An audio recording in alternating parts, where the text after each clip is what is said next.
Hi guys, welcome to another episode of T's Foam and Terrain and all that. And today we're back into the 10mm Falklands project, which I feel like I'm in a bit of a roll with at the moment. I'm really enjoying it.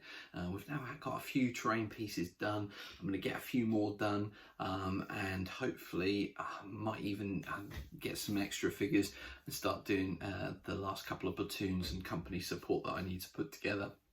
But anyway, today we're going to do some more terrain. So without further ado, let's go down to the workbench and see what we're working on. See you in a moment. And welcome to the workbench. So I've gone ahead and pre-prepared this set. This is again one of the TimeCast 10mm castings. There is a little bit of chippings to it here and there, but otherwise pretty good. This is their San Carlos house and garage set. All right, so probably based on something they might have seen at San Carlos. Again, it's a war basis, terrain base, and I've just used some super glue once I've worked out the position. My sort of thought is that the road is sort of down here with maybe a pavement or something, driveway up here to the garage. This is the back garden. What I'm going to do with this, which a little bit different to some of the other ones I've done so far, is to add some fencing. Now, from what I've been told from a friend of mine who lives down there 6 months of the year, wood is in short supply, so a lot of their building materials are other things. So wooden fence is not really very common, actually more like concrete posts with wire going through. So what I've done is I've gone onto eBay and I've found some N-gauge concrete post fencing. I think this is 8 meters of wire and a lot of posts, and they are very, very fine, as you might be able to see. So what I've decided to do is mark out along the side here. I think I've got 6 posts altogether.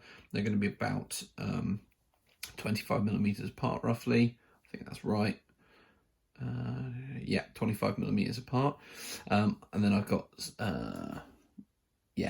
basically it's 6 on each side, and that includes the corners. So I'm going to have 6 here and 6 here, and then 4 in the back. So we're looking at a total of 16 posts. Good.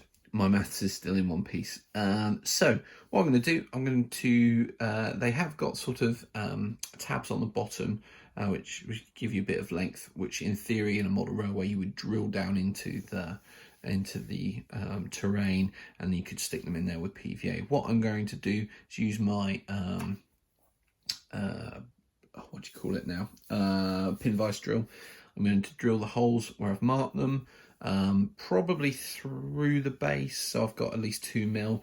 I'm then going to cut the tabs so they're about 2 mil long. Doesn't matter if they're a bit longer, I can always sand off the bottoms once they're in place. Probably use a bit of super glue, glue them in place, make sure the holes are all facing the direction I want them to.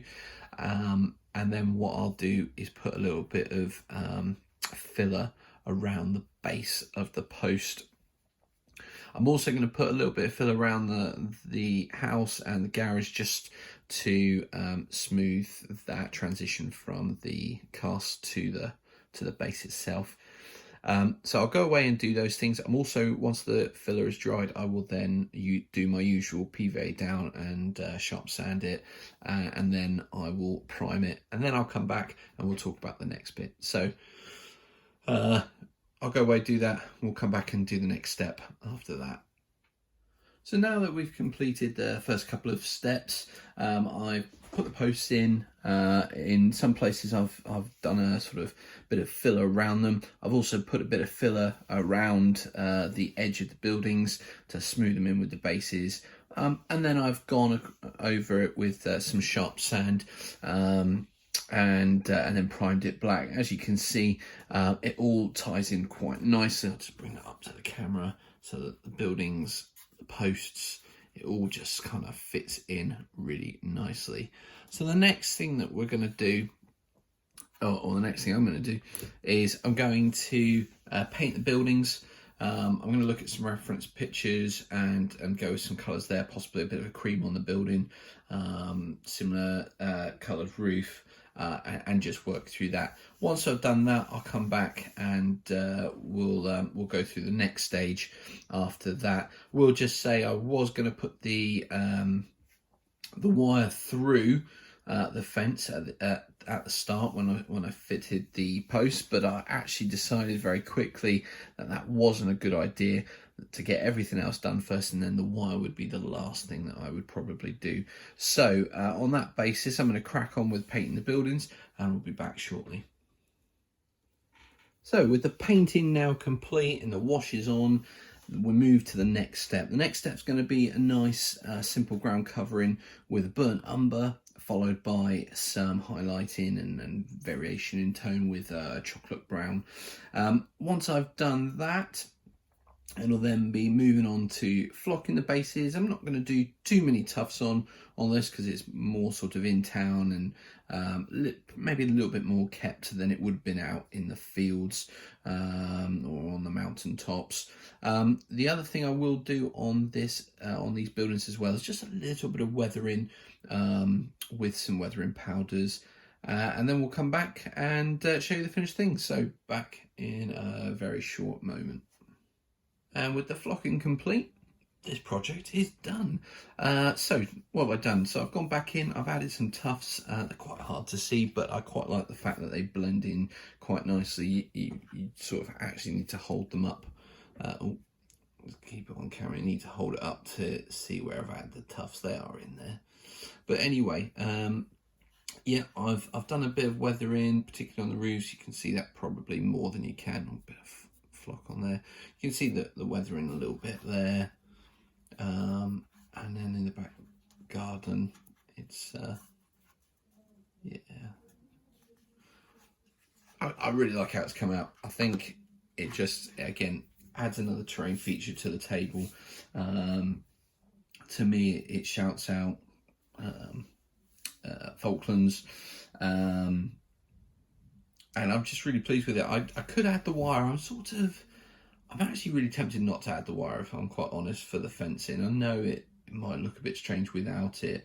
I just think it's likely to get caught on with fingers. I mean, these posts are in, but they're not the most stable. I've clipped one or two of them. I had to re-glue them.